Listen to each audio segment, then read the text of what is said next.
الحمدللہ رب العالمین والصلاة والسلام علی محمد الامین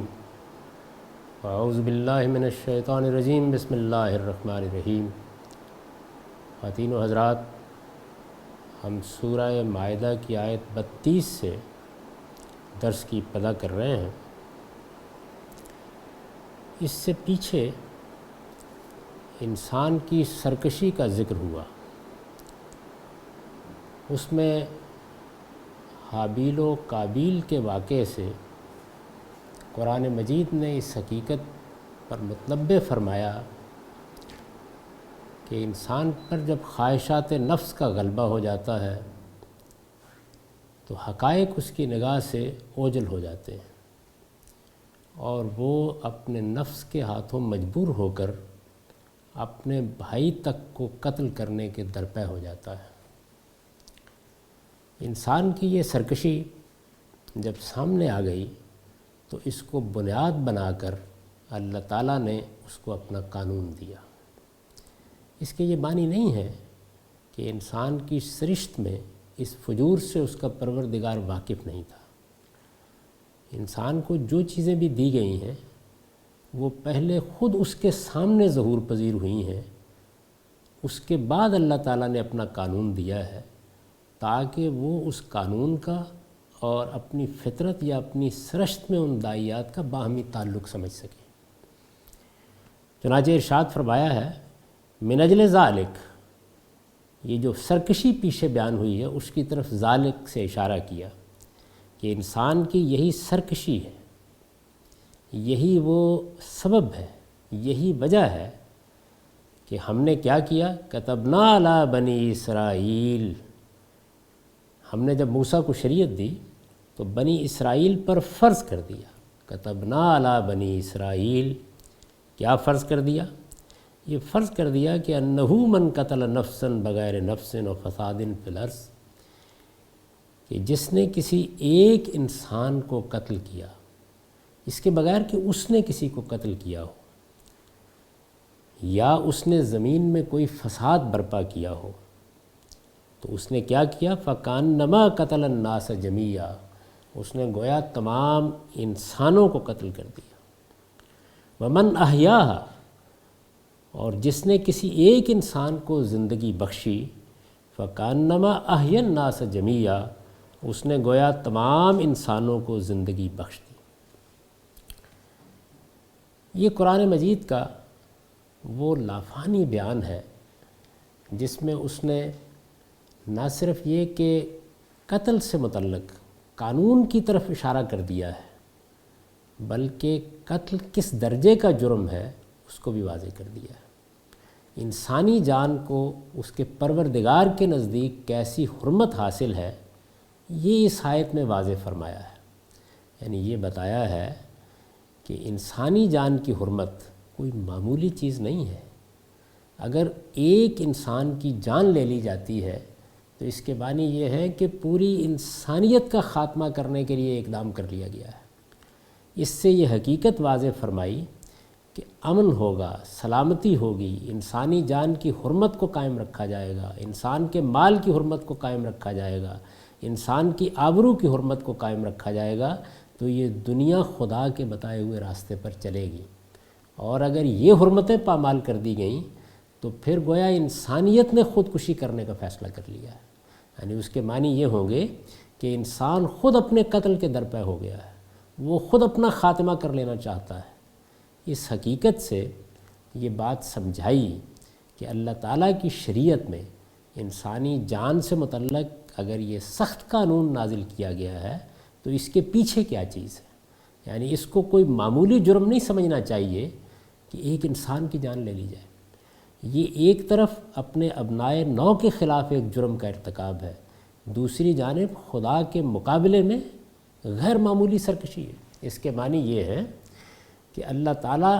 نے انسان کو جو مہلت دی تھی دنیا میں جینے کی، خود اس کا ایک بھائی اس مہلت کو ختم کر دینے کے درپے ہو گیا ہے اور اس طرح گویا خدا کے فیصلے کے خلاف کھڑا ہو گیا ہے۔ یعنی وہ گویا یہ بتا رہا ہے اپنے عمل سے کہ پروردگار کا فیصلہ ایک طرف اور میرا اقدام دوسری طرف۔ تو اس لحاظ سے یہ انتہائی سنگین جرم ہے۔ چنانچہ قرآن مجید جب کبیرہ گناہوں کا ذکر کرتا ہے بلکہ اکبر الکبائر کا ذکر کرتا ہے تو یہ بتاتا ہے کہ سب سے بڑے گناہ شرک ہے اور اس کے بعد انسان کو قتل کر دینا ہے۔ تو یہاں اس کی شناخت اس غیر معمولی اسلوب میں واضح کی ہے کہ انسان اگر کسی دوسرے کو قتل کر ڈالتا ہے تو گویا پوری انسانیت کو قتل کر ڈالتا ہے، اور اگر کوئی کسی کی زندگی کے لیے کوئی اقدام کرتا ہے، اس کو زندگی بخشتا ہے، تو گویا پوری انسانیت کو زندگی بخشتا ہے۔ اس پر البیان کا نوٹ ہے، انبیاء علیہم السلام کی شریعت میں یہ قانون ہمیشہ سے موجود رہا ہے۔ یعنی یہ جو قانون یہاں بیان ہوا ہے کہ اگر کسی ایک انسان کو قتل کیا ہے تو اس کے معنی کیا ہے، اور یہ کہ انسان کی جان کن صورتوں میں لی جا سکتی ہے۔ جس طرح اس آیت میں انسانی جان کی حرمت بیان ہوئی ہے، بالکل اسی طرح یہ بات بھی بیان ہوئی ہے کہ اگر یہ حرمت پامال ہو سکتی ہے، اگر انسانی جان کے خلاف کوئی اقدام کیا جا سکتا ہے تو اس کا باعث کیا ہونا چاہیے۔ چنانچہ دو چیزیں متعین کر دیں، ایک یہ کہ اس نے انسان کی جان لے لی، اس کے قصاص میں اب اس کی جان لینے کا فیصلہ کیا گیا ہے، اس نے ایک غیر معمولی جرم کا ارتکاب کر ڈالا، اب قانون اس سے بدلہ لے رہا ہے۔ تو گویا انسانی جان کی حرمت پامال ہوئی تب یہ حق حاصل ہوا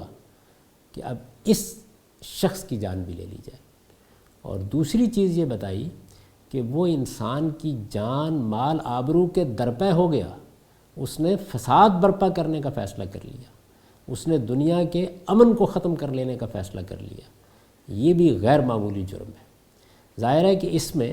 اگر قتل نہیں بھی ہوا ہے تو اس کا اقدام موجود ہے، اگر آبرو نہیں بھی لوٹی گئی ہے تو اس کا ارادہ موجود ہے،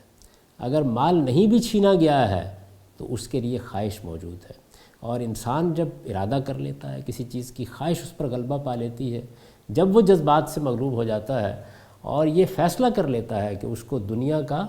امن درہم برہم کر دینا ہے، یہ فیصلہ کر لیتا ہے کہ اس کو قانون کو چیلنج کرنا ہے، یہ فیصلہ کر لیتا ہے کہ اس کو سوسائٹی میں نیوسنس پیدا کرنی ہے، تو اس کے معنی یہ ہے کہ انسانی جان کی حرمت ختم ہونے والی ہے۔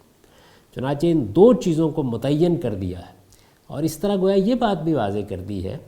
کہ انسانی جان کے خلاف کوئی اقدام اگر کرنا ہے تو یہ صرف یہ اور صرف یہ وجہ جواز ہے۔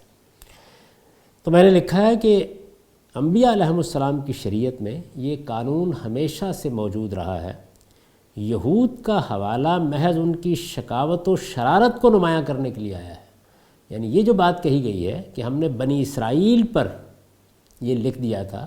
تو اس سے یہ اشارہ کرنا مقصود ہے کہ ایک قوم کا خدا نے انتخاب کیا، اس کو دنیا کے تمام اقوام میں سے اپنے لیے چن لیا، اس کے ذمے یہ کام لگایا کہ وہ خدا کی دعوت اپنے ابنائے نو تک پہنچائیں گے، ان کو یہ منصب دیا کہ وہ خدا کے ہو کر رہیں گے اور اس کی شریعت کے علمبردار ہوں گے۔ یہ کوئی معمولی منصب نہیں تھا۔ اس منصب پر فائز ہونے کے بعد بھی ان کی سرکشی میں کمی نہیں آئی۔ چنانچہ اس کا حوالہ دینے کے لیے کہ ان کے ہاں شقاوت و شرارت کس درجے میں پیدا ہو چکی تھی، خاص ان کا ذکر کیا ہے۔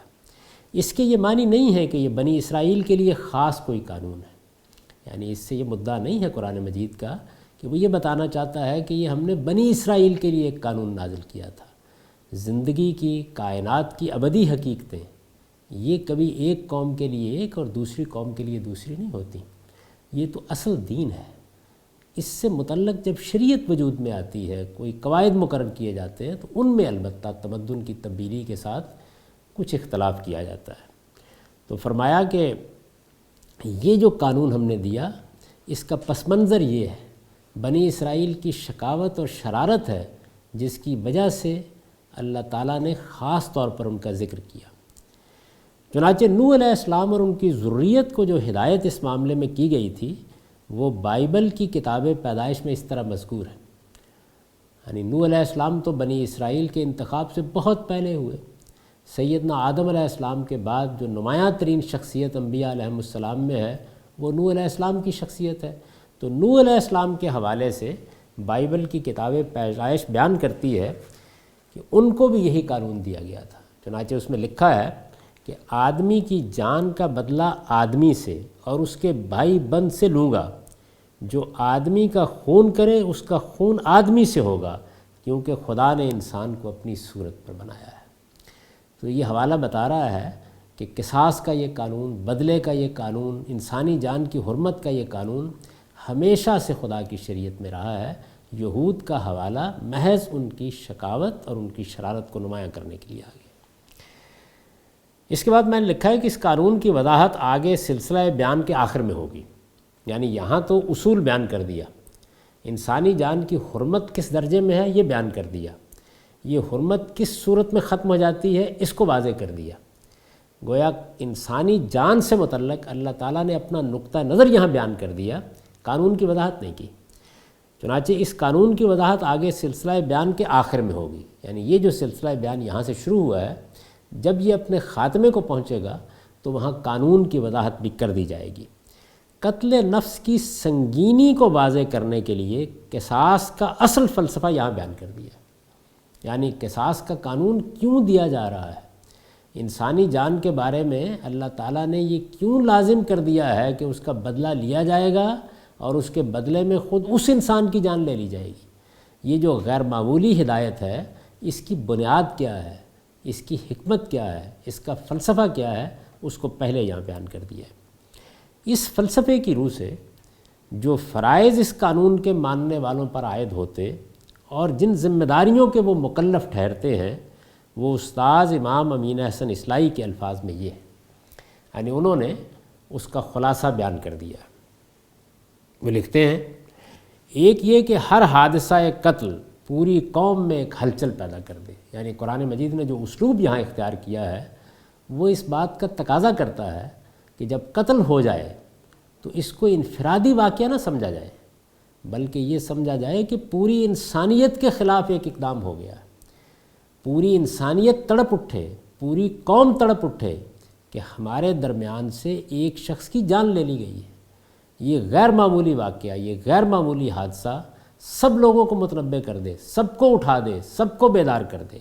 پوری قوم میں ایک ہلچل پیدا کر دے۔ جب تک اس کا قصاص نہ لے لیا جائے، ہر شخص یہ محسوس کرے کہ وہ اس تحفظ سے محروم ہو گیا ہے جو اس کو اب تک حاصل تھا۔ قانون ہی سب کا محافظ ہوتا ہے، اگر قانون ختم ہو گیا تو صرف مقتول ہی قتل نہیں ہوا بلکہ ہر شخص قتل کی زد میں۔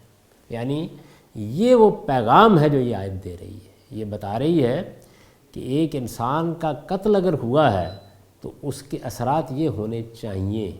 اس کا رد عمل یہ ہونا چاہیے، انسانوں کو اسے اس زاویے سے دیکھنا چاہیے۔ وہ لکھتے ہیں، دوسری یہ کہ قاتل کا کھوج لگانا صرف مقتول کے وارثوں ہی کی ذمہ داری نہیں ہے بلکہ پوری جماعت کی ذمہ داری ہے۔ یعنی اگر یہ کوئی انفرادی واقعہ ہے تو ظاہر ہے کہ ذمہ داری کی نوعیت اور ہوگی، جب یہ کہا یہ پوری انسانیت کا قتل ہے تو اس کے معنی یہ ہے کہ جو گروہ بھی اس قانون کا مخاطب ہے اس پورے کے پورے گروہ کو، اس پوری کی پوری جماعت کو اٹھ کھڑے ہونا چاہیے، اس لیے کہ قاتل نے صرف مقتول ہی کو قتل نہیں کیا بلکہ سب کو قتل کیا ہے۔ یعنی جب قرآن مجید نے یہ فرمایا کہ فَكَأَنَّمَا قَتَلَ النَّاسَ جَمِيعًا، تو اس طرح یہ بات واضح کر دی کہ نہیں، وہ فلاں بن فلاں قتل نہیں ہوا، وہ ایک شخص دنیا سے نہیں گیا، تم سب کے خلاف ایک اقدام کر دیا گیا ہے۔ یہ جو احساس ہے یہ قرآن مجید نے اس آیت کے ذریعے سے پیدا کیا ہے۔ تیسری یہ کہ کوئی شخص اگر کسی کو خطرے میں دیکھے تو اس کو پرایا جھگڑا سمجھ کر نظر انداز کرنا اس کے لیے جائز نہیں ہے۔ یعنی یہ ظاہر ہے کہ اگر پوری انسانیت کا قتل ہے، یہ اس کا قتل نہیں ہے جس کو ہم مقتول کی صورت میں دیکھ رہے ہیں، یہ میرا بھی قتل ہے، یہ آپ کا بھی قتل ہے۔ اگر یہ صورتحال ہے تو پھر کسی شخص کو اگر ہم خطرے میں دیکھتے ہیں تو اس کو پرایا جھگڑا سمجھ کر نظر انداز کرنا اس کے لیے جائز نہیں ہے، بلکہ اس کی حفاظت و حمایت تا بحد مقدور اس کے لیے ضروری ہے۔ یعنی اگر ہم اپنے بھائی کو بچا سکتے ہیں، اگر اس کی مدد کر سکتے ہیں تو ہمیں اس کے لیے آگے بڑھنا چاہیے، اگرچہ اس کے لیے اسے خود جوخم برداشت کرنی پڑے۔ اس لیے کہ جو شخص کسی مظلوم کی حمایت و مدافعت میں سینہ سپر ہوتا ہے وہ صرف مظلوم ہی کی حمایت میں سینہ سپر نہیں ہوتا بلکہ تمام خلق کی حمایت میں سینہ سپر ہوتا ہے، جس میں وہ خود بھی شامل ہے۔ چوتھی یہ کہ اگر کوئی شخص کسی قتل کو چھپاتا ہے یا قاتل کے حق میں جھوٹی گواہی دیتا ہے یا قاتل کا ضامن بنتا ہے یا قاتل کو پناہ دیتا ہے یا قاتل کی دانستہ وکالت کرتا ہے یا دانستہ اس کو جرم سے بری کرتا ہے، یہ دیکھیے جتنے بھی پہلو ہو سکتے تھے ان سب کا استاذ امام نے احاطہ کر لیا ہے۔ یعنی قتل ہوا ہے اور کوئی شخص اسے چھپا رہا ہے، اس کے پاس قتل کی گواہی موجود ہے اور وہ جھوٹی گواہی دینے کے لیے کھڑا ہو گیا ہے، وہ قاتل کی ضمانت دینے کے لیے آ گیا ہے، وہ قاتل کو پناہ دے رہا ہے،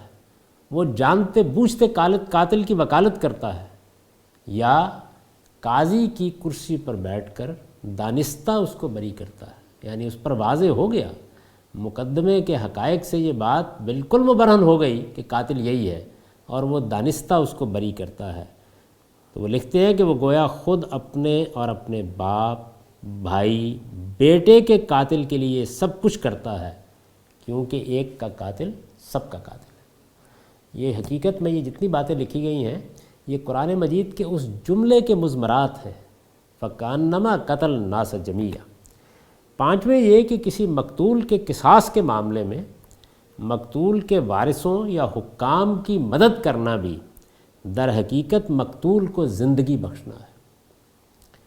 یعنی وہ دنیا سے رخصت ہو گیا،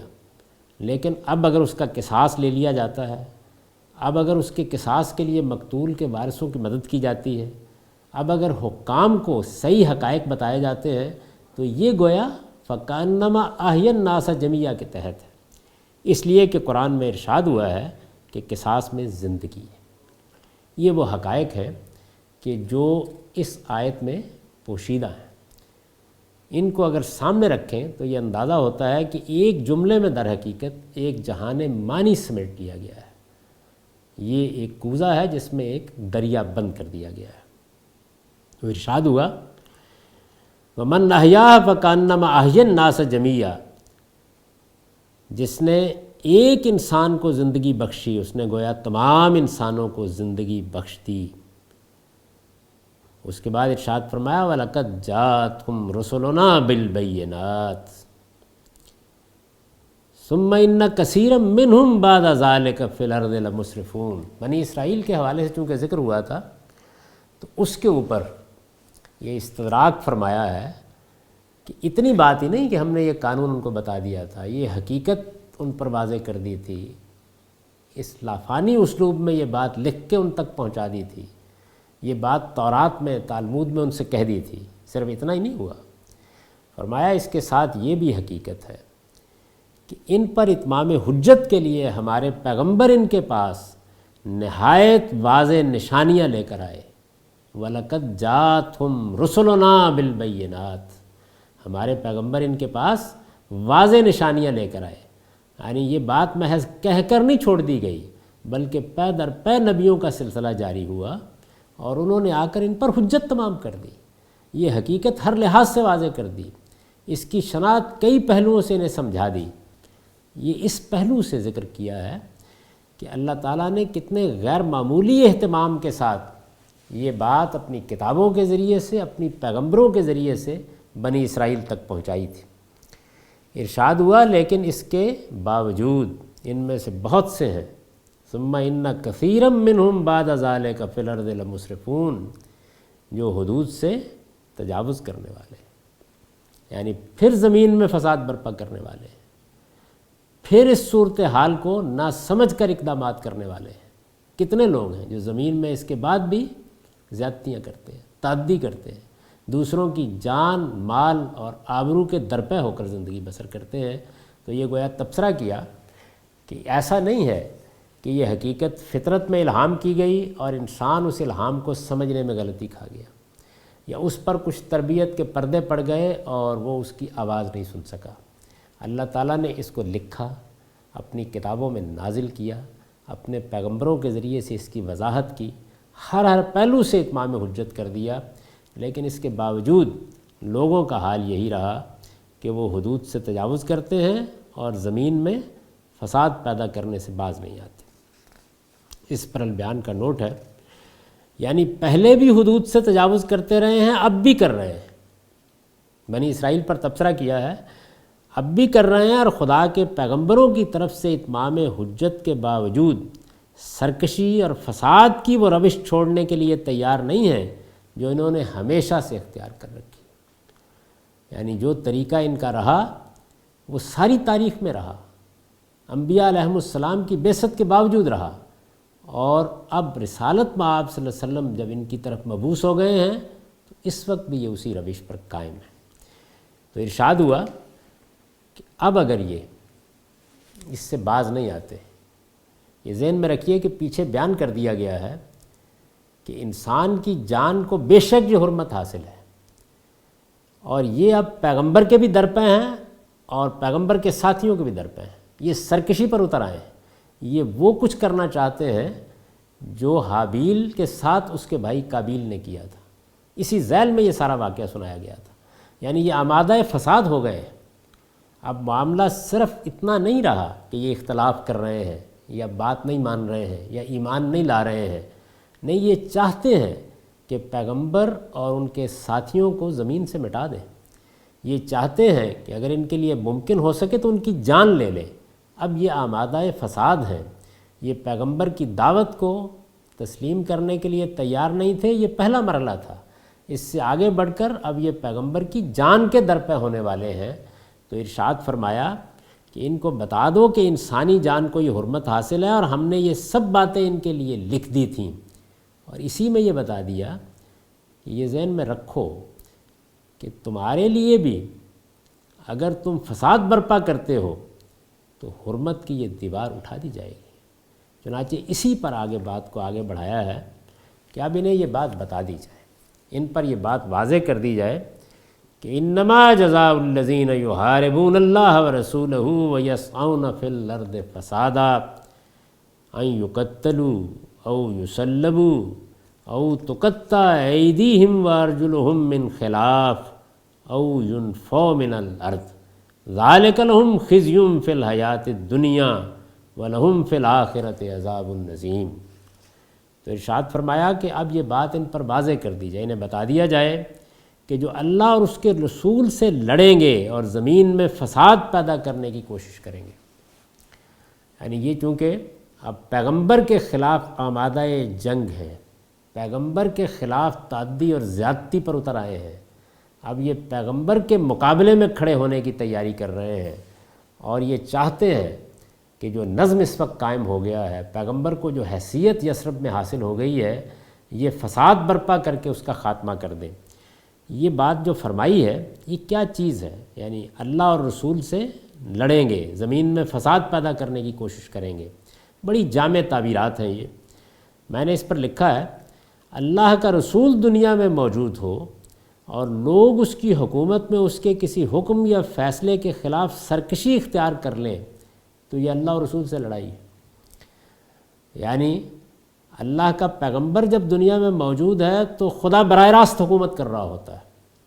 پیغمبر کو اگر حکومت کسی خطہ ارض میں حاصل ہو گئی ہے تو اس کے معنی یہ ہے کہ خدا کی حکومت قائم ہو گئی ہے۔ یہی وہ حکومت ہے کہ جس کو حکومت الہیہ کہا جاتا ہے، یہ کسی دوسرے کی حکومت کے بارے میں تعبیر نہیں اختیار کی جا سکتی، یعنی براہ راست نظم خدا کے ہاتھ میں ہوتا ہے، اس کا پیغمبر زمین پر اس کے نمائندے کی حیثیت سے فیصلے کر رہا ہوتا ہے۔ جب یہ صورتحال پیدا ہو جائے کہ اللہ کا رسول دنیا میں موجود ہے، اس کی حکومت قائم ہے، اس کی حکومت میں کسی حکم یا فیصلے سے سرتابی کرنا، اس کے خلاف سرکشی اختیار کرنا، یہ عام حکومتوں کے معاملے کی نوعیت نہیں ہے، یہ اللہ اور رسول سے لڑائی ہے۔ یعنی اس کے معنی یہ ہے کہ کسی ایک شخص کے خلاف نہیں، کسی حکمران کے خلاف نہیں، اس کائنات کے پروردگار کے خلاف اعلان جنگ کر دیا گیا ہے۔ اسی طرح زمین میں فساد پیدا کرنے کی تعبیر ہے، یعنی یہ جو قرآن نے کہا کہ یسعون فی الارض فسادا، تو یہ تعبیر کیا معنی رکھتی ہے؟ یہ اس صورتحال کے لیے آتی ہے جب کوئی شخص یا گروہ قانون سے بغاوت کر کے لوگوں کی جان و مال، آبرو اور عقل و رائے کے خلاف برسر جنگ ہو جائے۔ یعنی کوئی شخص، کوئی گروہ یہ فیصلہ کر لے کہ جو نظم قائم ہے، جو قانون قائم ہے، جس کے تحت معاملات ہو رہے ہیں، میں اس کو چیلنج کر رہا ہوں، اس کو ماننے سے انکار کر رہا ہوں۔ ایک چیز یہ ہے کہ قانون کے دائرے میں رہتے ہوئے کسی قانون پر تنقید کی جائے، اس کے خلاف پرامن ذرائع سے جد و جہد کی جائے، جس طرح کہ اب ہمارے ہاں جمہوری روایات میں اس جد و جہد کے مواقع پیدا ہو گئے ہیں۔ دوسری چیز یہ ہے کہ اس کے خلاف سرکشی اختیار کر لی جائے، یعنی جو قانون جو ضابطہ بھی نافذ ہے، آدمی آمادہ بغاوت ہو جائے۔ جب کوئی شخص یا گروہ قانون سے بغاوت کر کے لوگوں کی جان و مال، آبرو اور عقل و رائے کے خلاف، یعنی جان کے خلاف، مال کے خلاف، عزت اور آبرو کے خلاف یا عقل و رائے کے خلاف برسر جنگ ہو جائے، چنانچہ قتل، دہشت گردی، زنا بالجبر اور چوری ڈاکہ بن جائے۔ یعنی ایک تو یہ ہے نا کہ بدکاری کا ارتکاب کیا، جس کو زنا کہا جاتا ہے، ایک یہ ہے کہ رضامندی کے ساتھ نہیں بلکہ بالجبر اس جرم کا ارتکاب ہونے لگے۔ چوری یہ ایک جرم ہے اور بڑا جرم ہے، لیکن چور ڈرا مارا سہما ہوا گھر میں داخل ہوتا ہے، ذرا کھٹکا سنتا ہے تو بھاگ لینے کی فکر کرتا ہے۔ ڈاکو یہ نہیں کرتا، ڈاکو قانون کو چیلنج کر کے کھڑا ہو جاتا ہے۔ تو چوری اگر ڈاکہ بن جائے، یا لوگ بدکاری کو پیشہ بنا لیں، یا کھلم کھلا اوباشی پر اتر آئیں، یا اپنی آوارہ منشی، بدمعاشی اور جنسی بے رہروی کی بنا پر شریفوں کی عزت و آبرو کے لیے خطرہ بن جائیں، یا نظم ریاست کے خلاف بغاوت کے لیے اٹھ کھڑے ہوں، یا اغوا، تخریب، ترہیب اور اس طرح کے دوسرے سنگین جرائم سے حکومت کے لیے امن و امان کا مسئلہ پیدا کر دیں، تو وہ اسی فساد فی الارض کے مجرم ہوں گے۔ یعنی لوگوں کو ڈرائیں، دھمکائیں، اغوا کریں، جس طرح کہ ہم دیکھتے ہیں کہ بعض اوقات ایک جرائم کی وبا پھوٹ پڑتی ہے اور اس کے بعد یہ معلوم ہوتا ہے کہ لوگوں کے لیے جینے کا کوئی امکان باقی نہیں رہا۔ جرائم تو انسانی زندگی کا لازمہ ہے، کچھ نہ کچھ رہتے ہیں۔ انسان میں چونکہ سرکشی کے داعیات ہیں تو وہ چوری بھی کر لیتا ہے، بدکاری بھی کر لیتا ہے، اس طرح کی چیزیں ہر سوسائٹی میں آپ کو نظر آ جاتی ہیں۔ اچھے سے اچھے معاشرے میں بھی ان کا خاتمہ نہیں ہوتا، لیکن ایک چیز یہ ہے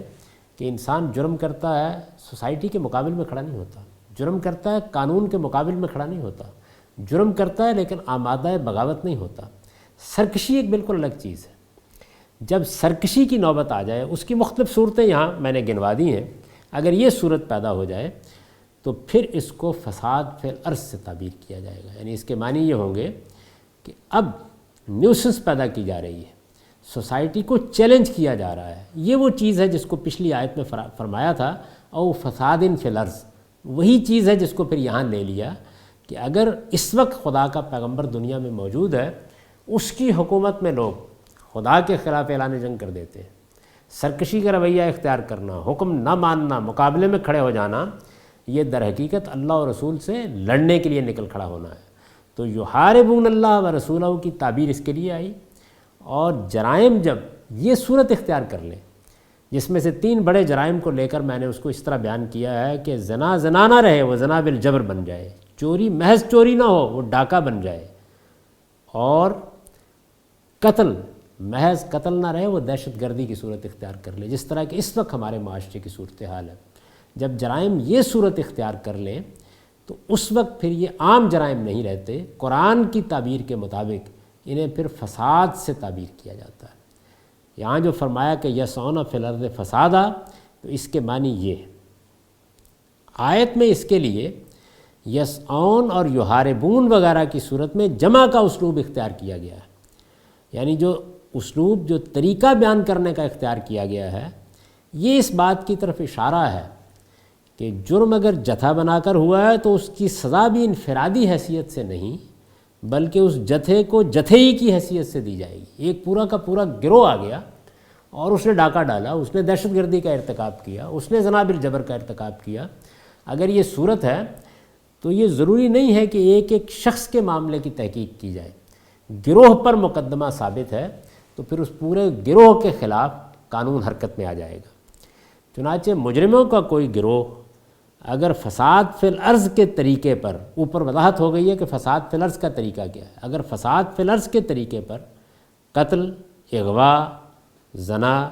تخریب، ترہیب اور اس طرح کے دوسرے جرائم کا مرتکب ہوا ہے تو اس کی تحقیق کی ضرورت نہیں ہے کہ متعین طور پر جرم کا ارتکاب کن ہاتھوں سے ہوا اور کن سے نہیں ہوا ہے، بلکہ جتھے کا ہر فرد اس میں شریک سمجھا جائے گا اور اس کے ساتھ معاملہ بھی لازماً اسی حیثیت سے ہوگا۔ یعنی اس سے یہ واضح ہوا کہ یہاں جو یسعون یا یحاربون کے الفاظ استعمال کیے گئے ہیں وہ یہ اشارہ کر رہے ہیں کہ اب معاملے کی نوعیت انفرادی جرائم کی نہیں رہی، نوعیت معاملہ تبدیل ہو گئی ہے، اب اس پورے گروہ کے ساتھ گروہ کی حیثیت سے معاملہ کیا جائے گا۔ اس کے بعد سزائیں بیان ہوئی ہیں، یعنی یہ بتایا گیا ہے کہ اس طرح کے مجرموں کو بتا دیا جائے کہ ان کے ساتھ کیا سلوک ہوگا۔ یہ گویا در حدیث دیگراں میں تنبیہ کر دی ہے بنی اسرائیل کو کہ اگر آمادہ فساد ہو تو اس کے نتائج بھی بھگتنے کے لیے تیار ہو جاؤ۔ یہ اللہ اور رسول کی حکومت ہے، اس میں اگر نوبت یہاں تک پہنچ گئی تو پھر یہ قانون حرکت میں آ جائے گا۔ یہ ظاہر ہے کہ خاص موقع اور خاص سیاق ہے جس میں یہ بات کہی گئی ہے، لیکن اس میں ہمارے لیے یہ ہدایت بھی مضمر ہے کہ اسلامی قانون کے تحت اگر اس آیت کے تمام پہلوؤں کو سامنے رکھ کر قانون سازی کر دی جائے تو عدالت کے ہاتھ کبھی نہیں بنتے۔ وہ جرم کی عام صورتوں سے بھی نمٹ لیتی ہے، اور جب جرم اس سنگین صورت میں ہو تو اس کے لیے بھی کوئی الگ قانون سازی کرنے کی ضرورت نہیں ہوتی، بلکہ یہی آیت تمام اقدامات کا ماخذ بن جاتی ہے۔ اس میں کچھ چیزوں کی وضاحت کر دی گئی ہے۔ اب سزاؤں کو اگر آپ دیکھیں کہ کیا کیا سزائیں بیان ہوئی ہیں تو پہلی سزا ہے ان یقتلوا، اس پر میں نے لکھا ہے اصل میں ان یقتلوا کے الفاظ آئے ہیں، اس پر ترجمہ میں نے یہ کیا ہے کہ عبرتناک طریقے سے قتل کیے جائیں۔ ان کے معنی یہ ہے کہ اللہ اور رسول سے محاربہ یعنی جنگ اور فساد فی الارض کے یہ مجرم صرف قتل ہی نہیں بلکہ عبرتناک طریقے سے قتل کر دیا جائے، یعنی ان کے قتل کے لیے جو زیادہ سے زیادہ عبرتناک طریقے ہو سکتے ہیں وہ اختیار کیے جائیں۔ اس کی دلیل یہ ہے کہ قتل یہاں تقتیل کی صورت میں آیا ہے، یعنی قرآن مجید نے قتل کا فعل استعمال نہیں کیا بلکہ ان یقتلوا تقتیل کا فعل استعمال کیا ہے۔ بنا میں یہ زیادت نفس فعل میں شدت اور مبالغے کے لیے ہوئی ہے۔ عربی زبان کا ایک اسلوب یہ ہے کہ اس میں اگر ثلاثی مجرد میں ایک معنی موجود ہوں اور وہی فعل دوسرے باب میں چلا جائے، یعنی اس کے اندر زیادت ہو جائے، مزید فی میں چلا جائے، معنی میں کوئی فرق نہ ہو، تو پھر فرق کیا ہوگا؟ فرق شدت اور مبالغے کے لحاظ سے ہو جائے گا۔ یعنی جو قتل تقتیل بنا ہے تو اس میں ظاہر ہے کہ حروف زیادہ ہو گئے ہیں، یہ نفس فعل میں شدت اور مبالغے کی تعبیر ہے۔ یہ عربی زبان کا خاص اسلوب ہے، اس کو پیش نظر رکھنا چاہیے۔ یہ جو اس وجہ سے تقتیل یہاں شر تقتیل کے مفہوم میں ہے، یعنی عبرتناک طریقے سے قتل کرنا۔ چنانچہ حکم کا تقاضا یہ ہوگا کہ ان مجرموں کو ایسے طریقے سے قتل کیا جائے جو دوسروں کے لیے عبرت انگیز اور سبق آموز ہو۔ رجم یعنی سنگساری بھی اسی کے تحت داخل ہے، یعنی یہ جو ہمارے ہاں رجم کی سزا یا سنگساری کی سزا کا ذکر آتا ہے وہ اصل میں اسی کے تحت ہے۔ اس میں جو ان یقتلوا کہا گیا عبرتناک طریقے سے قتل کرنا، تو عبرتناک طریقے سے قتل کی 10 صورتیں ہو سکتی ہیں، ان میں سے ایک رجم بھی ہے۔ اور رسول اللہ صلی اللہ علیہ وسلم نے اپنے زمانے میں اوباشی کے بعض مجرموں کو یہ سزا اسی آیت کے حکم کی پیروی میں دی ہے۔ یہ جو ایک سطر لکھی گئی ہے اس میں کچھ تفصیل ہے، یہ تفصیل ہم اگلی نشست میں کریں گے اور اس آیت کے باقی احکام کو بھی دیکھیں گے۔ اب آپ